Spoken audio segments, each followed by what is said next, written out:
лустрација. Лустрацијата, нели, доаѓа како проветрување, прочистување. Е неопходен услов ако сакаме да се приближиме, да изградиме држава со европски вредности и институции. Во спротивно, ние и следнава година четврто продолжение ќе правиме овде на големото уво или зошто и повторно за истите реформи ќе зборуваме, но ќе видиме се подалеку од она кон што стремиме. Јас сакам да видите кратки парчиња од интервјута со Стојан Андов и со Тито Петковски водени на оваа тема и ќе продолжиме дебатата. Тоа се двајцата клучни кои сега се обидуваат да ја вратат во животот темата, едниот затоа што сака да го заврши проектот околу законот за лустрација, кој повишувајќи го тонот вели ако овој пат Црвенковски не се појави пред анкетната комисија, ќе покренеме импичмент. Еве погледнете ги Тито Петковски, Стојан Андов, па се враќаме.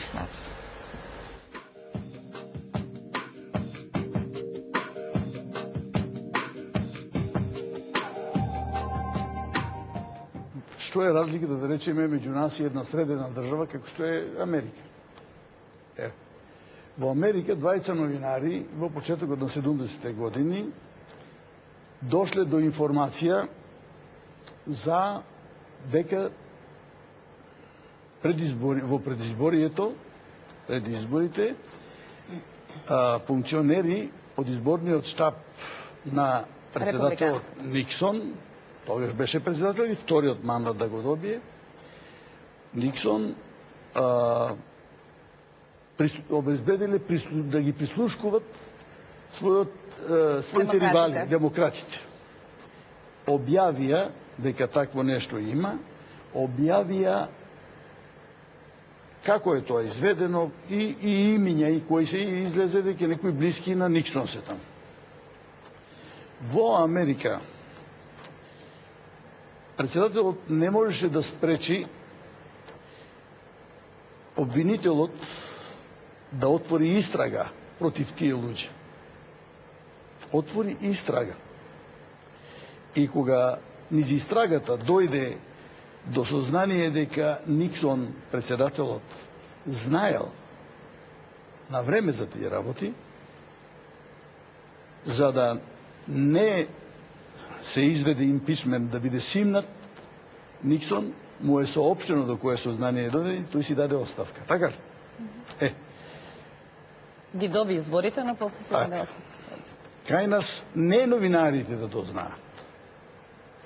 Туку Бранко Црвенковски, како пратеник во собранието, излезе и држи во раците листови и после ги умножи, ги прошири за прислушување на повеќе од 100 лица низ Македонија, меѓу кои и председателот на Републиката, и министрот за надворешни работи, и не знам кои, и пратеници и така натаму. Амбасади и така натаму. Новинари, бизнесмени. Обвинителите не покренаа истрага. Од каде му се тие? Кој му ги дал?